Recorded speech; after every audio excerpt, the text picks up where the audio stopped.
Welcome today to Doing It with Styles. I got a special guest today. I know all my guests are special, but this one's really special. This is Jimmy Hopper. How Jimmy, special how you am doing? I? Good to see you. You are so special that when you were in high school, you were in the special class. I was in a special class. I was voted most likely to be very special. I was in that class. You know, it's funny. I was voted in my senior year best personality. Best personality? Me and Beth Ann Thorpe. Oh, no kidding. Beth Ann. We were boyfriend and girlfriend for like, I don't know, a day. Wow. Yeah. Best personality. Say, what do you get most likely to this, most likely to that? I think best personality. You know, so what's Beth doing today? You know what? She's a fan. I don't think she lives in.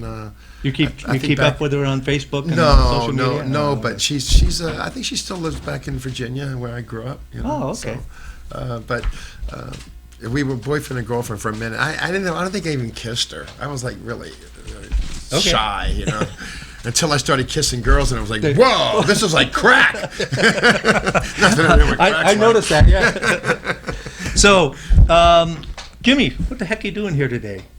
Well, I'm here to visit you, man. You invited me on your show. Well, thank you for coming. I don't get invited to too many shows. Jimmy, you know? Jimmy is, for those of you who don't know, both of you, Jimmy's a local talent here, and he's not just local; he's basically worldwide.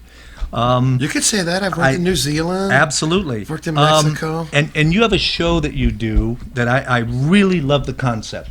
And it's called Sings Your Songs. Jimmy Hopper Sings Your Songs. I just put that together recently. That is awesome. And the concept is that as a viewer, I'm going to come in, I'm going to get a piece of paper, and I'm going to write down a song that I want you to sing. Actually, I create a list, and they make it up for me with little boxes and everything. And I'll create a list with like almost 80 artists. Wow! Because I just do so many artists, and there's some of the artists that people might not recognize. I'll just do the actual song, right?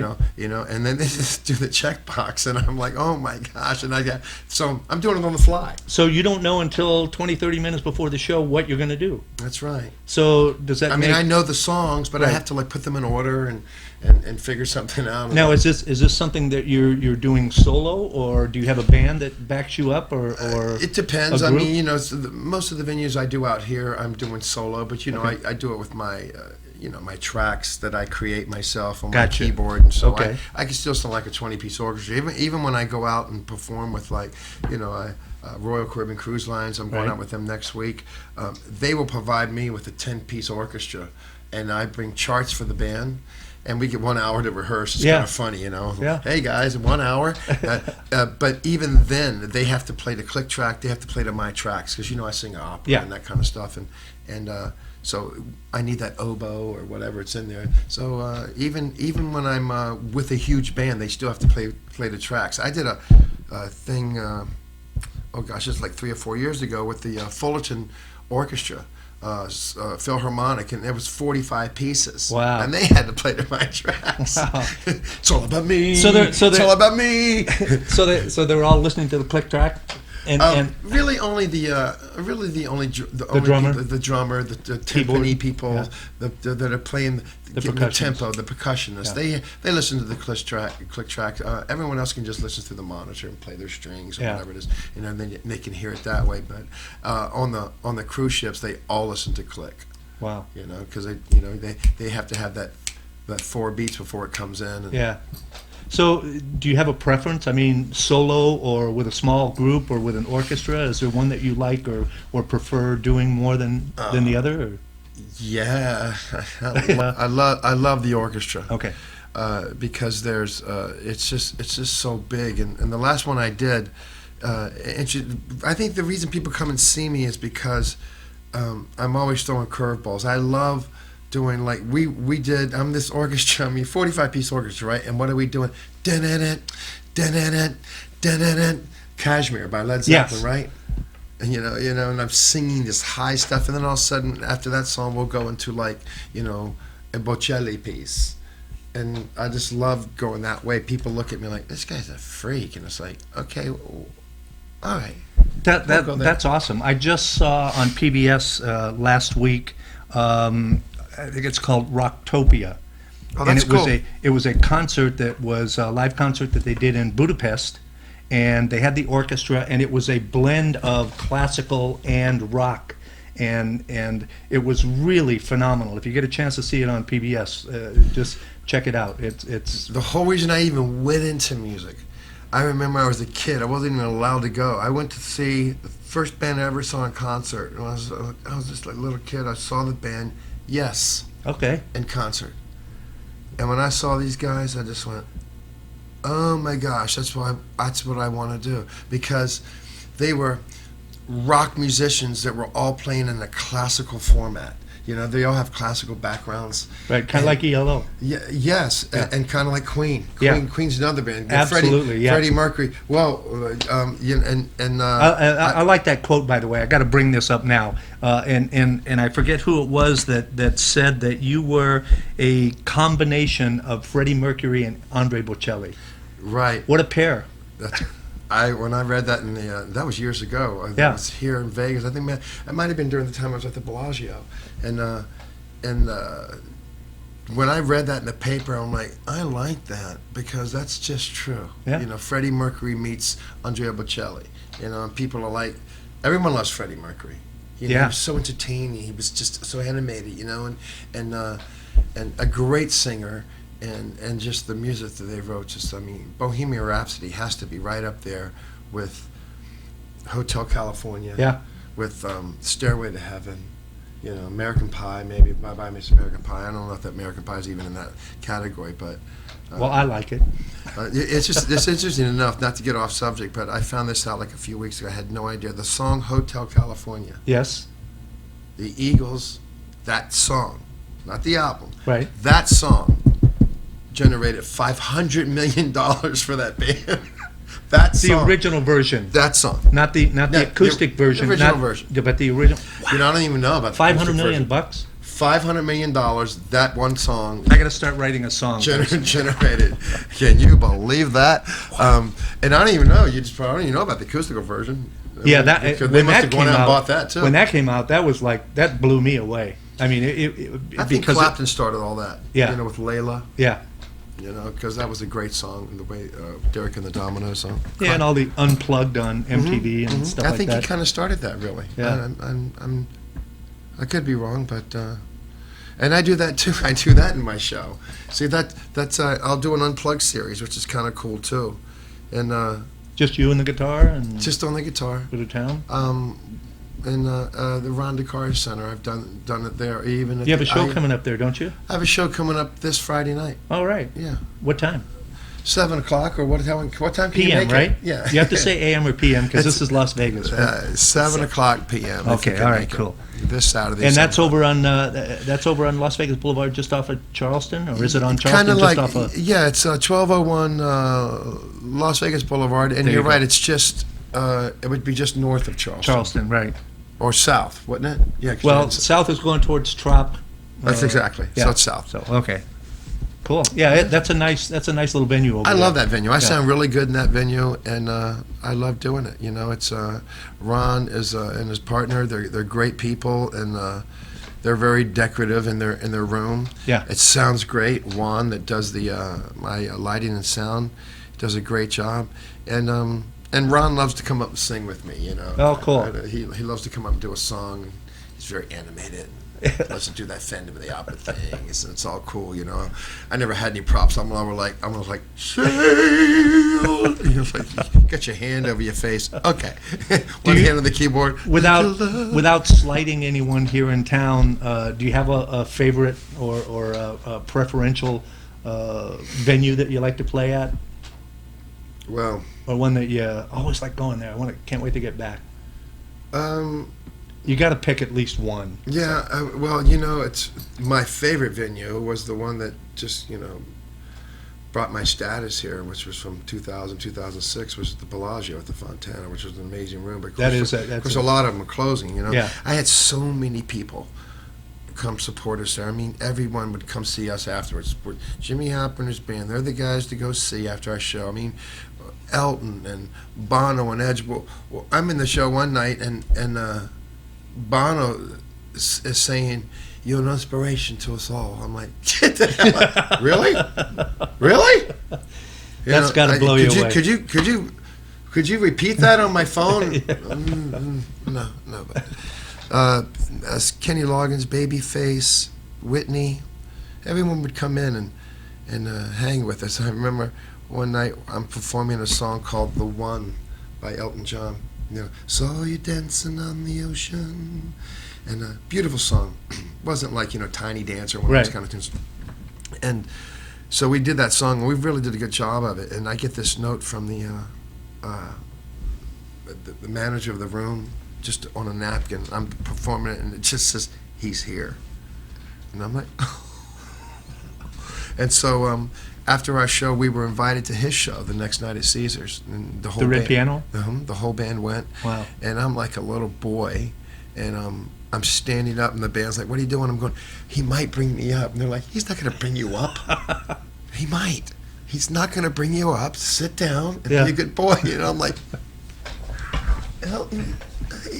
And he's singing, "That's why they call it the blues. Time on my hand." I'm like, "Oh, I know this one. He's going to bring me up any minute." And the band's like, "You need to, like, chill. He's not bringing you up. Came in, heard a song, invited us to a show. That's that." Yeah, he didn't bring me up. So. But at least he was at the show. Hey, you know, and he enjoyed that's it. something. And that's one of the great things, I think, about performing here in Las Vegas. Not that I perform here in Las Vegas, except right here. But you never know who's going to show up. And there is that kind of camaraderie or reciprocation of, you know, hey, so-and-so's playing over here, let's go over here and see that. It's not as prevalent as it used to be back in the day, but still, the artists, from what I've seen in my experience, has been that you guys support each other. Yeah, and you, absolutely. It's not a hooray for me and to hell with you. It's like, hey, we're all in this together. Let's see what we can do to help each other out and kind of build this community. I love that about Las Vegas. I do too, and you know, it's really important that I believe, you know, that you, no matter how talented you think you are or everyone else says you are, you got to be humble in this business. You really have to go out and say hello to people and talk to them. And I think the reason people come see me because I think they like what I do, you know, and maybe my voice or whatever. But I think what they see in me is I'm just a normal guy. Just loves to do what I do. Yeah. You know, and I'm the kind of guy that just shoots from the hip a lot of times. You know. Hence the you write the show. Seriously? Yeah. You and But that's a great concept. It's a way to because then people coming in there and in the audience feel like, hey, I'm part I'll of the say show. anything. He's singing my song. I told him to sing that song. So what I do is I really not to get away from what I was talking about, but I just tally up. I'm like Neil Diamond. I got to do some Neil Diamond song, you know, and Bocelli opera. I get okay, got to do one of those, and then I'll get something Boss Skaggs. Ugh, God, I haven't pulled that one out in a long time. But I have to do it, you know, because I'm the one that put it down there. Some of these things I shouldn't have written. But I'm the kind of guy that will say anything on stage. Sometimes my wife's in the audience just going, "Oh, God. Oh, honey. Oh, what's he going? Oh, okay. You know, just sing. Just keep singing, sweetie. Just sing." Because I talk about real events. I talk about those kind of things. And so it's important that people, I don't know, I got one of those brain, what you call them, and they go, but it's important that, this is the story I was going to tell you. Many years ago, my wife and I have been married now 10 years, and so after we were married like 4 years, I said, I want you. 6 years ago. I told her I want to take you to see Danny Gans. Oh, because cool. Danny is just amazing talent. You know, and a lot of guys in town. I want to mention any names, but a lot of performers in town were very intimidated by him. You know, because he's just so good. You know, just one of probably the best impressionists I've ever heard in my life. You know, just amazing. He was pretty good. I call. I get tickets. We spend like $120 per ticket, and I didn't know Danny that well, but of course we knew of each other, and I said, "You're going to love this show." And so, like within 10 minutes, my phone rings, and I answer the phone. They go, "Hello, this is people from a Danny Gans office calling you." I said, "Yeah." And they said, "Did you just called and bought tickets?" I said, "Yeah, I did. I bought tickets. We're going to come to the show." "Well, he's reimbursing your tickets." I'm like, "Why?" It's because he wants you to come as his guest. And I'm like, really? That's You guys so hear cool, that? man. So keep an eye out for when we buy tickets here for your show. And so, Have your people call my people. Thank you. But I was very humbled. They said, yeah, and he wants to see you before the show, if that's okay. I went, okay, that's fine. You know, Danny had a lot of trouble with his voice, you know, but it's really hard doing those kind of things, you know. Takes a lot out of you. Yeah, you have no idea. This 3 Dog Night thing I'm doing, we can talk about it. That's taking a lot out of me. And so my wife and I go backstage, and, you know, I don't know if you've ever been in this dressing room, but it was just covered with this pictures of him and everybody, every star. Everybody went to see him. Yeah. He was the guy. God bless his soul. He was the guy. And so he said, I need to tell you something. I said, okay. You know, I'm a little bit nervous, and I'll never forget this. He goes, I want you to know, he goes, every single show I've ever done, when people come back to me after my show, they always say, have you ever heard Jimmy Hopper sing?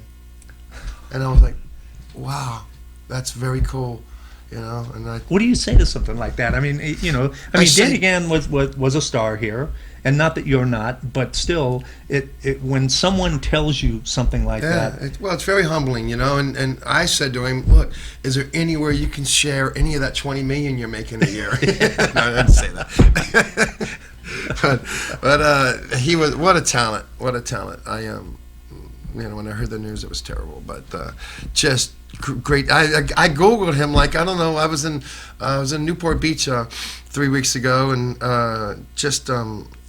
you know, rehearsing for a show, and I had some time, and I just Googled him, and I brought him up, just started watching. I watched like 20 minutes of his shows. It was just it was very, very good, very good talent. But for him to say that to me, I'll never forget that story. How did you get into the business? How did I mean, I know you went to the Yes concert, but what happened from there? How did you go from I want to do that to actually doing it? It's interesting. When I was 3 years old, I don't even remember this. My mother said I used to go out in the backyard and get on the swing and sing, and to this day I can't even go on a little ride in Disneyland. I Ferris wheels, anything, I'm like, you know. And she said I would just swing and swing and swing and sing at 3 years old, and you know, back then, you know, when you live in the South, you know, you have a clothesline. Yeah. You know, and you hang your clothes out on the clothesline. So there's other neighbors that do the same thing, get a fence, the neighbors, and apparently the neighbors used to come up and go, my mother's name was Dot, and they said, Dot, he's got the most beautiful little voice, he sounds like an angel, he's going to be a singer. And I'm like, Ma, I don't remember any of that.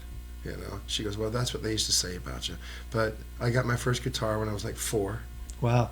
And I used to carry it like when it had a string strap, because we didn't have a lot of money, so it wasn't a real strap like that. This one. I had one of those. Yeah, it was a string. Yeah. And I was like, well, what is that? Is that floss? It worked. And right? it would drag, and I was like so little, it would drag on the ground. I couldn't even pick it up, you know. And but I remember when I was I don't know, I think I was like 7.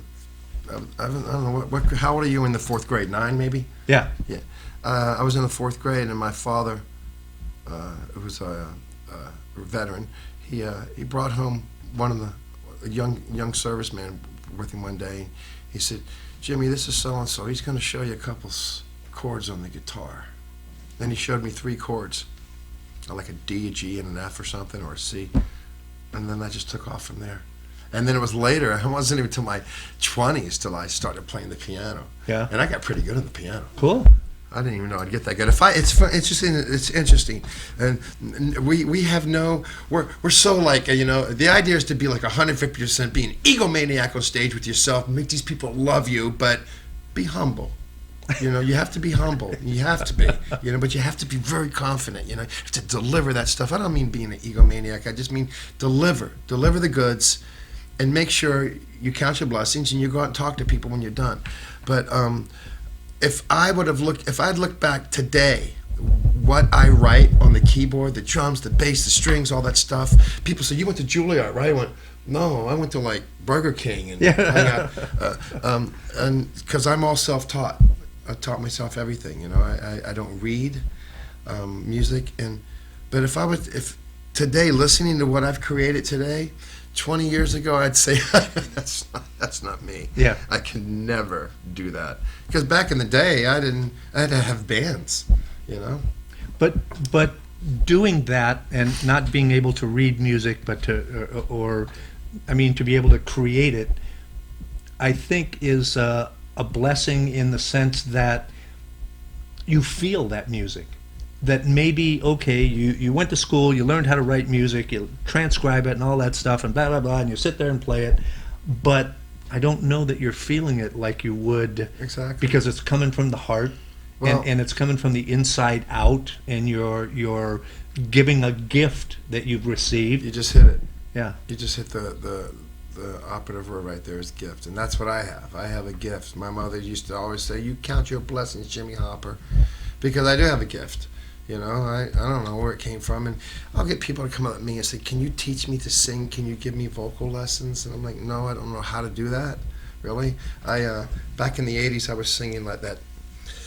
I was singing Zeppelin and singing, you know, Van Halen, and I was screaming, and I actually developed nodules. I had to have surgery. Sinatra's doctor during that time did surgery. I was out of commission for 6 months, and I remember getting back on stage the first night I wanted to do it again. I got back on stage and I looked at the guys and went, "Can't do this yet." And I had to call the night off. I go, "I'm just not ready." Wow. And then at that point I felt like, oh my gosh, am I not going to make this thing? So I needed to get my confidence back. So I went and I took vocal training for 2 years from a lady who taught people how to sing. She was an opera coach, and this was in Palm Springs at Tidewater Community College. And I met her 3 days a week for 2 years, and she taught me how to sing correctly, you know, without changing my style. When I was done, I had a 5-octave range. Wow. And I've gotten better since then because of her. But where was I going with that story? That way? Yeah, out the door. But I don't know. it doesn't matter. Oh, I guess not. So we were talking about this is where I was feeling the going. music and the Right. gift, and right. And so when people say, "Can you teach me can you give me vocal lessons?" It's like I wouldn't know how to do it. Yeah. I knew how to take them, but I don't know how to. And yeah, sure, I could teach you how to play the guitar, or I could teach you how to sing, but I don't want to take your money and do that because I'm not the proper guy to do it. You Right. know, I just play it. You know, I would suggest that you learn from someone who teaches you how to read. But it is a gift. You can't like teach someone how to sing. I mean, I think you have to be born with that. I agree, and I think That's where that feeling comes from. That's true, you know? with any type of art, whether it's photography or painting or Absolutely. singing or acting. It's something that you have, and you can tell.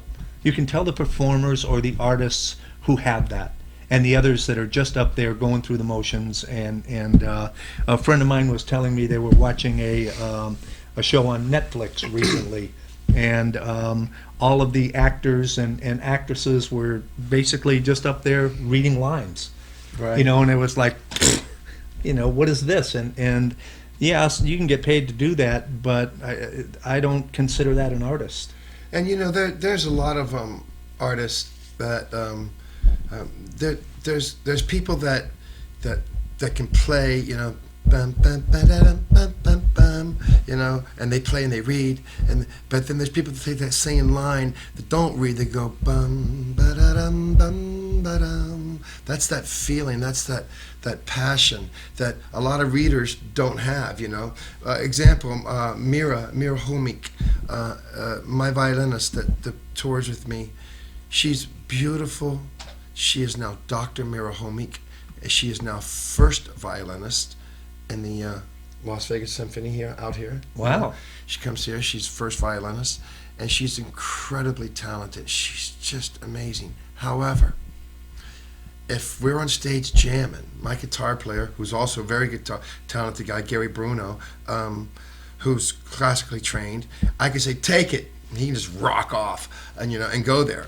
Mira can't really do that. Right. She needs to have The it written structure out and and read it. yeah. but she's one of those gifted people that can still put that passion behind it. You know, there's one thing to go bum bum bum bum bum or bum bum, you know, put that feeling behind it, and that's what you're talking about. Yeah. You know, that gift, that passion, and you've been to the malls before when you see somebody playing the piano and they're just like, it's so just not taken away from people like that, but they just read and play. Yeah, you know, and they're in the piano store playing the piano and get people coming in. And then, you know, there's a lot of cats like, you know, Mercury and a lot of these people we don't know about that all have classical backgrounds. Yeah, you know, and so it's all part of a gift. Do you have a favorite song that you perform, or one that you just, oh yeah, good, they picked this one, I want to? I love singing ballads. Yeah, you know, I'm just like I'm a ballad singer. I love singing ballads, but you know, you can't just keep singing ballads, put everybody to sleep. You got to change Here's it up. one, another ballad. But I love singing ballads, you know, and it seems like I don't have a favorite song, but it seems like the favorite song that I sing that people want to hear is "The Prayer" by Andrea Bocelli or "MacArthur's Park." You know, MacArthur Park. Oh, Seriously? Yeah. People request that a lot? It's a big request, yeah. Wow. But, you know, that blows my mind. I do a really good job of it. Yeah. It's like a 7-minute song. So and I love and like this happens to me all the time, and I take it as a huge compliment. After a show, these cruise ships or whatever, I'll get some big guy walk up to me and go, "You made me cry up there. You put a tear here. Tell anybody, I'll break your face." I'm like, "Yeah, I don't even know you, man. I'm glad I touched your heart, you know. I'm telling you, you did something to me right here, okay?" I'm like, and the guys. Yeah. Forget about the women. Yeah. If you can do that in any show, just touch somebody's heart like that. You know, I love that. Then That's what it's worth everything. It totally is. Yeah. That's only if they paid, though. I'm just kidding. I'm sorry, but no, I get it really is, and you know, and hey, I feel that, I hear that. You got to make a living, right? Well, if you want to keep doing what you're doing, and we Absolutely. have the same thing here. You know, it's like, yeah, I'd love to be doing this for free and all that stuff, but you know, we have bills to pay, and so that's why. So anyway, we'll get the check from you afterwards. So Well, if I hit the lottery, I've always said if I hit the lottery, I'll never charge again. You know, I mean, with my big show that's coming up, the Lottie Dom thing, I think we'll probably talk about. But if I was to be able to hit something like that, then I would just go out and just sing for sick kids. Yeah. You know, and just raise money, because that's what you're supposed to do anyway. You're supposed to always give back. So. Okay, so I asked you the favorite song. How about the one that? Oh, God, I can't do that again. Do you have any of those? You got an hour? Yeah. Do you have an hour? Yeah, there's. I did a show just Sunday night, a private party out at Lake Las Vegas for a client for 70 people, and it was they and a lot of them had seen me before. This is the best show ever, because I told them to send up requests, you know. Yeah. You know, because I just shot from my hip that night, but they were very attentive. You could hear pin Free drop. bird. Yeah. Well, yeah. That's right. Sorry, I always yell that out. Well, this one comes up, and it was the song "Color My World." I'm like, "Color My World," you know, by Chicago. I'm like, I'm not sure what that. I think I was in like the 4th grade or something, you know, and I'm like, I remember this. That was like one of those songs that everybody danced to in college, right? With the girls and when they had when they have the fraternity parties. Fraternity parties, yeah. I played at fraternity parties when I was like 14. Yeah. And just looking at these people going, "Oh my God, really? You didn't want a beer? No, I don't drink beer, man." So if it's okay, I'd like to take a short break, and maybe when we come back, you might be able to play us something. Absolutely, I You brought up my for that? guitar. Cool. All right. Hang with us for just a few minutes. We're going to pay some bills, and we'll be back. And when we get back, Mr. Hopper is going to maybe what are you going to do? Color My World? Or? Well, my guess is it's going to be some kind of ballad. So come on back, and you'll find out.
circle of life. All I ever wanted was a night I never ever had a compromise. Rosanna, Rosanna, and broken wings. You got to learn to love, to live something free. When you take it all away, when you show it in my face, my arm is dust in the wind, dust in the wind. Oh, baby, baby, baby.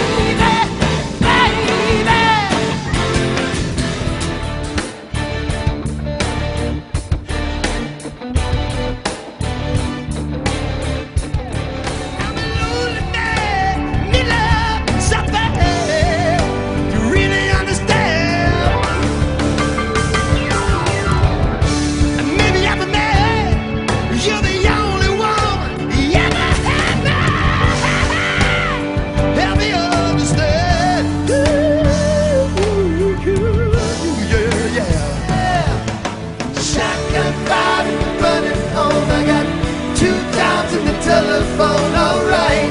And I want you to know that it's telling me you wanna be my lover. All I know is that to me you look like you're having fun. Open up your love and watch out, 'cause here I come.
When I see your face,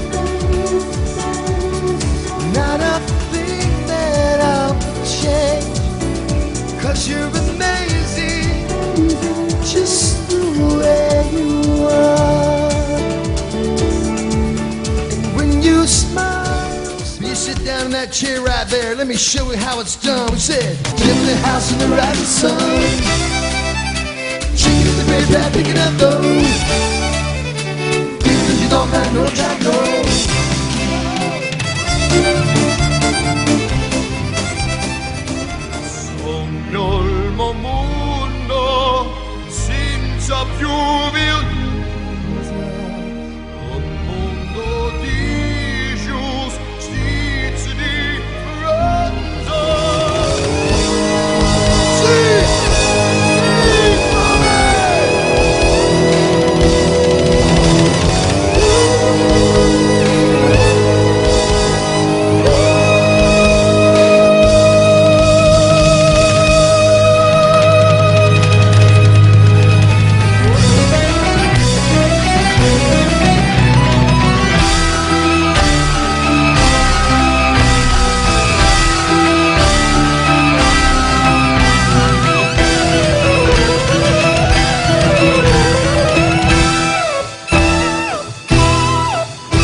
thanks for coming back with us. As promised, Mr. Hopper's going to sing for us a little bit, play the guitar.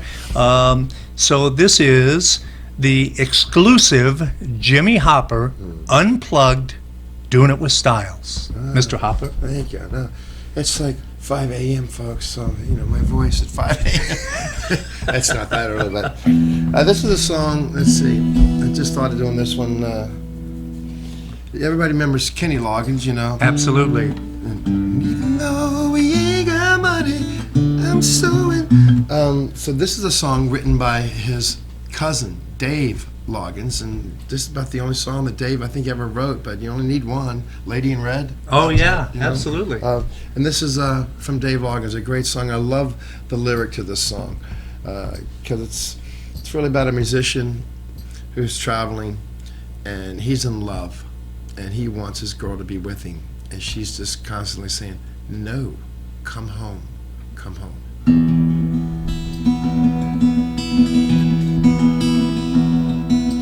Please come to Boston for the springtime. We're staying there with some friends and they've got lots of room.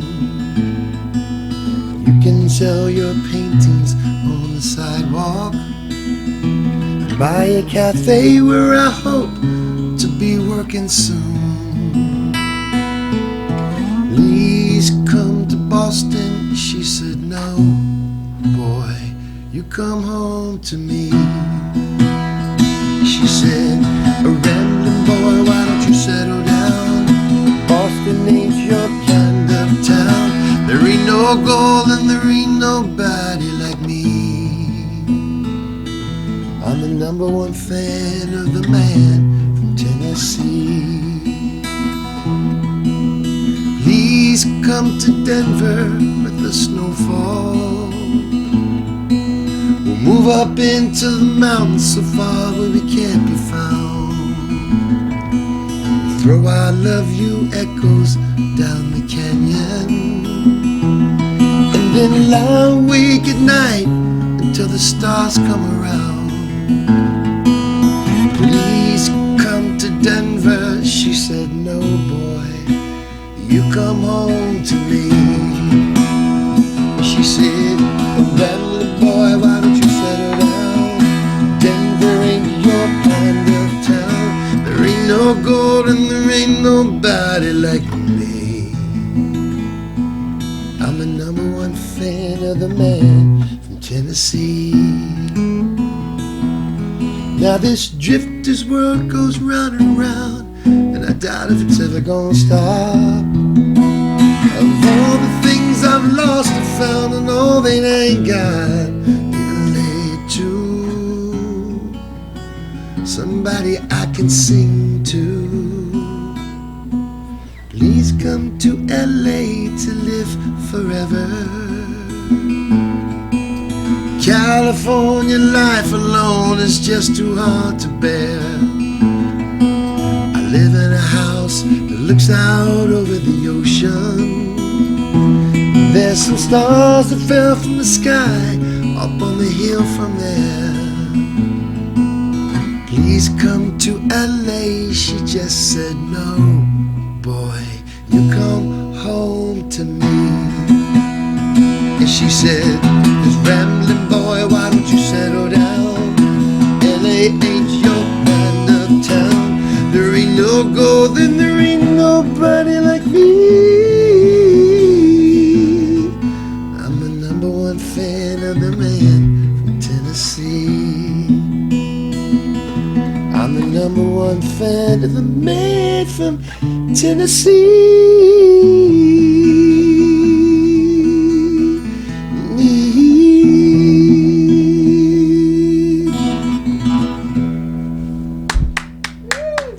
Now that's doing it with Styles. Yeah, That was awesome. How come I don't have any like Styles? That's a great name. Welcome to the stage, ladies and gentlemen. Styles. I got a name, Jimmy Hopper. People say, is that a stage name? Like, what, are you kidding? No, If I had a that's. stage name, it'd be like Sebastian. Ask me what my middle name is. What's your middle name? Paul George. Now ask me what my first name is. And what is your first name? John. John Paul George Stiles. Seriously. Seriously. That is my name. That's Instead my of- birth name. Is it John? Paul, George, and Ringo. Yeah, I was going to say, is it, instead of Juniors, is Stiles Ringo? Yeah. Actually, I was named before Ringo joined the group. So were your parents like super Beatle fans or something? No. I predate the Beatles quite a bit. My middle name is Yoko. That's amazing. James Yoko Hopper Jr. So funny. It's a cute story. And I just said that because I'm a junior, but I just flew back east to bury my mother last week, and she had a wonderful long life. Left a legacy of 21 grandchildren and 20 great grandchildren. Wow. You know, and just all the hoppers. But she would, and I'd go visit her every year with my wife, and she was sort of she'd recognize you or she didn't recognize you. Yeah. I have 7 brothers and sisters, and so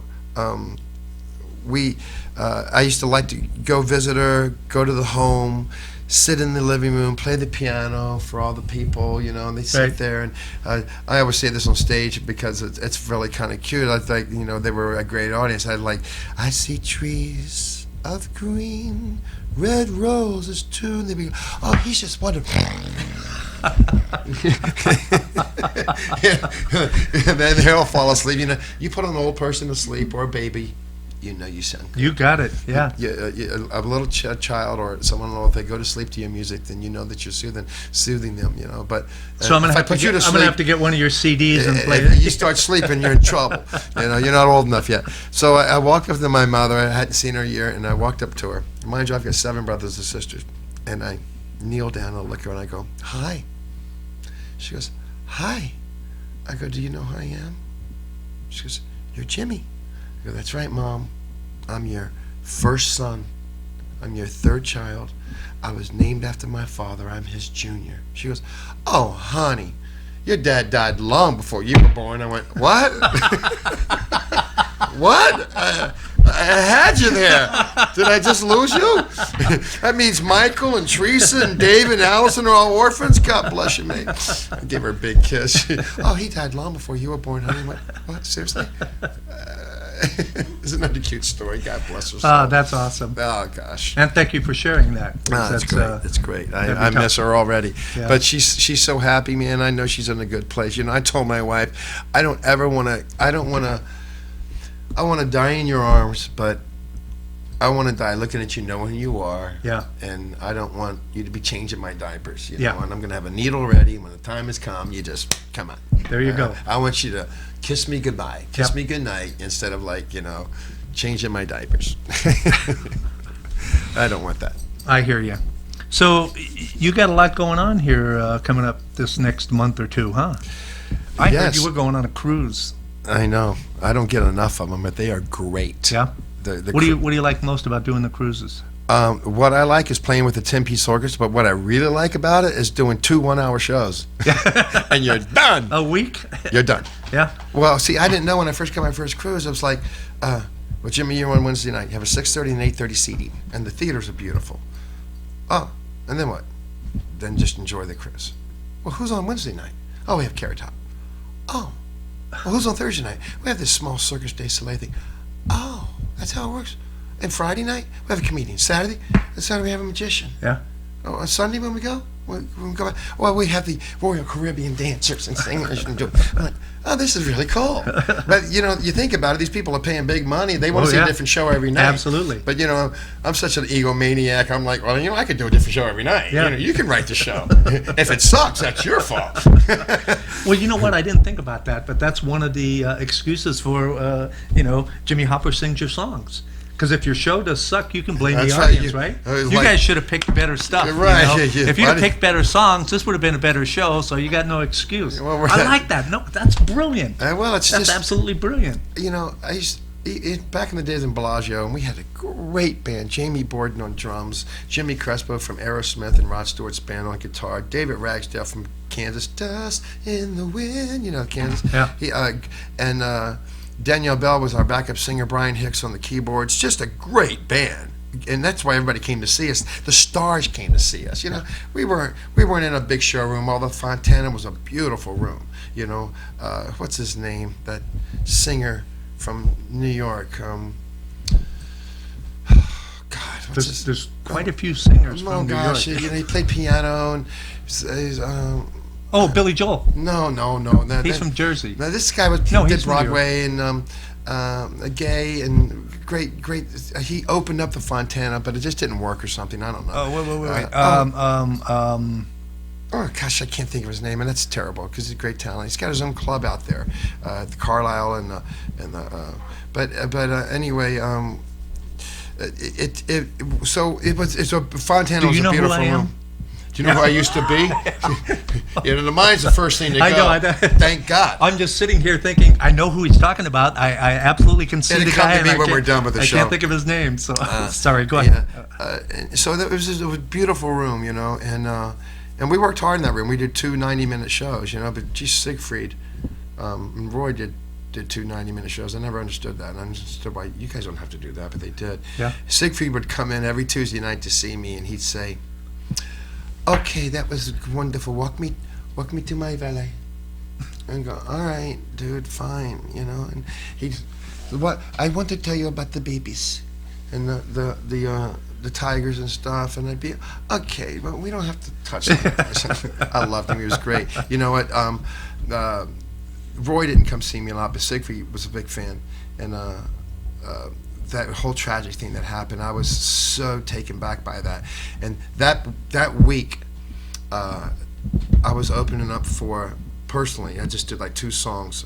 I flew out of the sky. It was just, I did this whole thing, and I was like, I gotta come down like this, really? I don't like heights. And I did this song, "Welcome to the Show," and I was opening up for the Eagles, but it was a benefit for the Nevada Cancer Institute. They raised I think $2 million that night, but it was in their theater, and there was this whole thing of well, we've got to get a new theater. Well, we can't go to anything. Well, we're going to still do it here. I mean, because those such a. So we ended up having to do it there, and so I'm in my dressing room, I'm knocking on the door, and it's Bernie. What's Bernie's last name? It's Siegfried's manager, and Siegfried.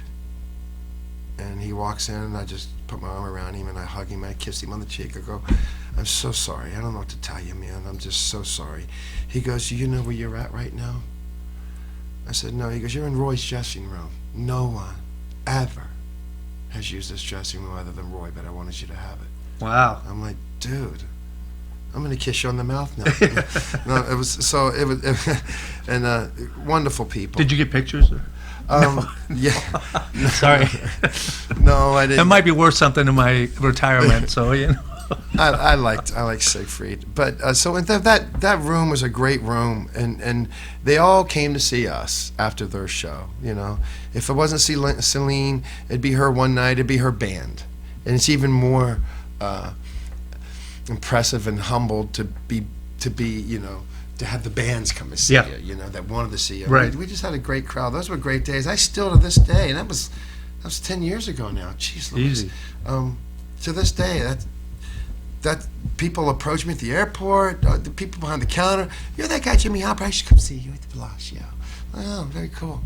It was a great room. I'm really sorry to see it go away. Yeah. And a lot of rooms have gone away. Not to be negative, but Yeah, what the heck's going on out on the Strip, man? There's a lot of shows closing. And, You know what? and these are shows that are full every night and everything. This phase is going to go away eventually, but it's mostly DJs, and the DJs. I don't get that. I do not get that at all. It's because of the younger generations, what they want to see. Screw them. They don't. The DJs in this town, most of them are making between $100,000 and $500,000 a night, spinning records. There's only 12, 15 DJs like that in the world, but 9 of them are living here. Yeah. Even when I was. You mean they're making that for the venue, not themselves? Themselves, personally. Yeah. Wow. No, not the venue. Themselves. That's what they're making. I got to get me a turntable. They signed. There was I don't know what his name is. I mean, they got Calvin Harris and they got Trieste or whoever. But they signed a guy like a year ago, and this was the latest guy they signed. He's $500,000 a night. And it's like, oh my gosh. And so that's your competition, or Elton, Celine, Rod Stewart, Donnie Marie, you know, Carrot Top. They're all stars that are doing their things here, you know, and they're all moving here, and it's like it's this or this. Yeah. What's in the middle anymore? There's not many rooms. I could be working 6 nights a week here, but the money they offer now for musicians, I'm like, I don't think so. I'll leave town. I made that in high school. Yeah. Thanks anyway. And that's sad. I mean, there's a It'll few come back. venues here, the Italian American Club, the Bootlegger, you know, that just, it's too little too late, I think. It's you know, Clint and Frankie Scinto, they're all wonderful people. And you know, Frankie's so optimistic. You know, it's all going to come back. It's all going to come back. It's like, I don't know, man. I don't know if it is going to come back. Yeah. You know, I don't know. I do think, and the rumor is they're getting a little tired of paying these DJs, you know, $200,000-$300,000 a night. But that's where the thing is right now, you know. And we're talking about venues that hold 2,000-3,000 people, 4,000 people, you know, and it's amazing. People will pay $40, $50, $60, $100 to walk in. But they won't pay, you know, $25 to $50 to come see you perform. And some do and some don't. But tribute bands are very popular right now. That's hence why I've put together the 3 Dog Night tribute show. And now I'm thinking about doing a Billy Joel tribute. Wow. Because I do a lot of his songs, but I want to do, you know, a salute. I don't want to come out looking like Billy Joel. Yeah, exactly. You know? You want to do a tribute, not a tribute in that respect. cover you know? band. Well, that's one of the shows out on the Strip that's kind of my favorite is the Rock of Ages, and the thing that I like about that is all of the music is live. Right. And the singing is live, and it's Right. not a bunch of canned crap like some of the places. And to see that go away is breaking my heart. Right. And then it's Matt Goss. Yeah. He's gone. I don't know about Frankie Marino. I don't know what his deal was. I think he was. Jersey Boys, that's. Well, Jersey Boys has been here forever, and I Yeah. doubt that they were unsuccessful. Right. But that's just it. These shows that are closing are successful, and they're full all the time. And the question is what's going in there next? Or are they just going to make it gaming? Yeah. Who knows, man? But I mean, and that is tough because everything that you do in this town, you are competing with gaming. Everything. Whether Well, it's always restaurants been or- about gaming. Yeah. It's always been about Sure. gaming. Even back in the day in the Bellagio, when everybody's working 5 nights a week and Yeah. has your own showroom, and I'm Jimmy Hopper's over here, blah, blah, blah. Even then, it's like, oh, Mr. Styles, listen, we're sorry you lost $200,000 tonight.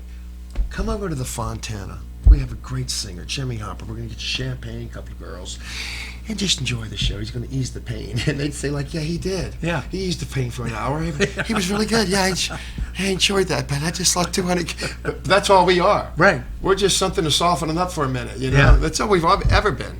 That's since day one. That's what we are, entertainers. You know, we're entertainers. Yeah. You know? And some of us go on to be highly successful. And look, I'm blessed, dude. I didn't mean to call you dude. You can John, call me dude. Paul, George. Do you play an instrument? I used to play the trumpet. Oh. And currently, Trumpet, right. So were you a guy in the old days with a beeper? What do you call a trumpet player with a beeper? I give up. An optimist? What do you call a 30-year-old guy living with his parents? A drummer. Yeah. or singer. But currently, and I've been practicing a lot the last few years, is I play one hell of a tambourine. I am really good on the tambourine. You mean like Will Ferrell is on the cowbell? Yeah. More cowbell. Yeah, I need exactly. more cowbell. That's his name. The guy that passed away. Christopher Walken. Yeah. And He didn't pass away. Christopher Walken? He's not dead, is he? Yeah, 3 years ago at least. God, don't tell me that. Yeah, 3 years ago. I need more cowbell. Yeah. I'm not. It's not a good Christopher One of my Walken. favorites. I love that. So, have you ever seen that guy dance? Oh, yeah, Any he of the was- videos of him dancing? Yeah, he was a great. He's dancer. phenomenal. Yeah, he was great. Don't say was. The guy's not dead. He ain't dead. Listen, you need to get in touch. What year is this?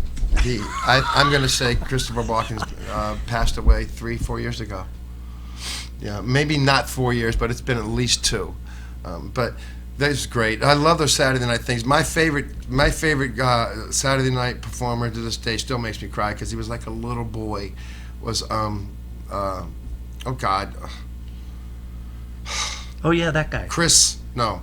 Oh my gosh, come on, help me here. The guy that says, I live in a van. Oh, yeah. Down by the river. Yeah. Why do you these things always bring brain farts when you Not Chris Farley. Chris Farley. I Chris had the Farley, first yeah. name be Chris Farley. Yeah. No, I loved him. He I'm a was great. motivational speaker. Yeah. You want to live in? I live in a van down by the river. I'm a motivational. I loved him. He was just so passionate. He can make you cry. I mean, think about it. Do you remember the scene? Remember the night with Patrick Swayze Yes. and their dancers. The dance. Chippendales. Chippendale He's dancers. got on a bow tie and that's it, and some underwear. No, stretch pants. And he's hanging all out of it, and he's dancing great.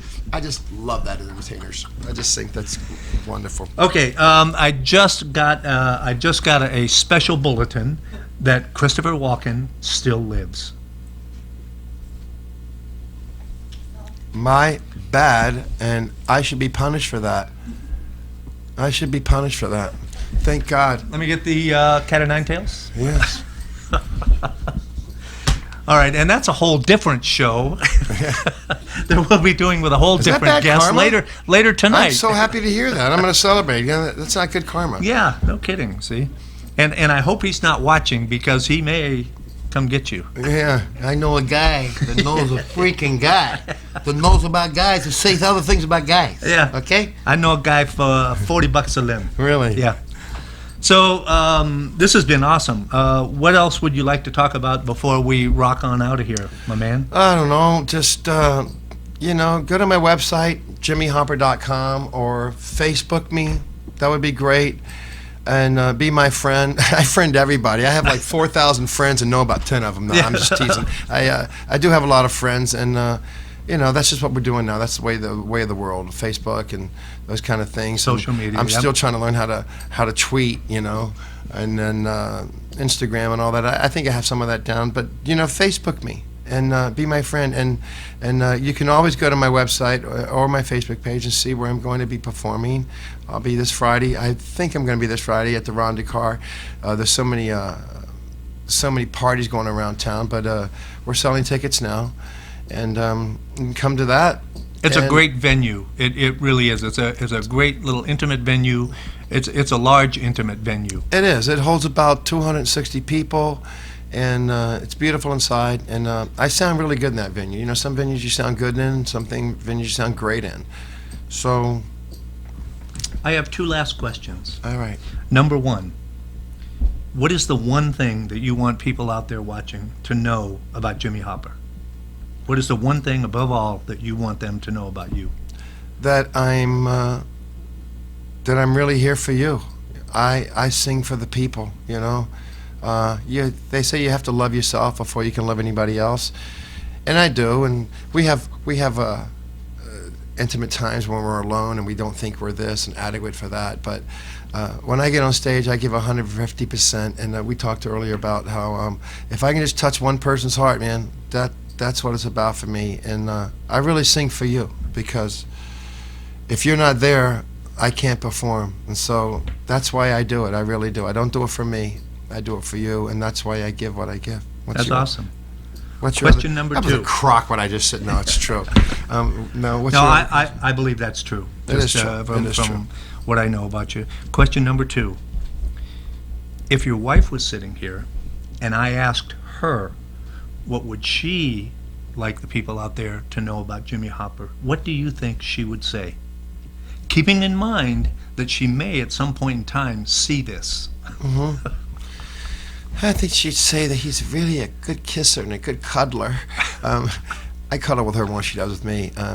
I think she'd probably ditto in on what I just said. She'd probably talk more about my personality and how I'm really a kind of guy on stage I am off stage, in a sense. That's what she likes about me, my sense of humor, if I happen to have one. I think she has a great sense of humor.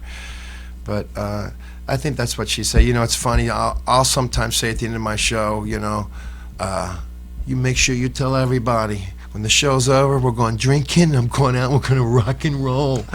But really, what I do is I go home and get in my jammies, and I have a glass of wine and watch the news.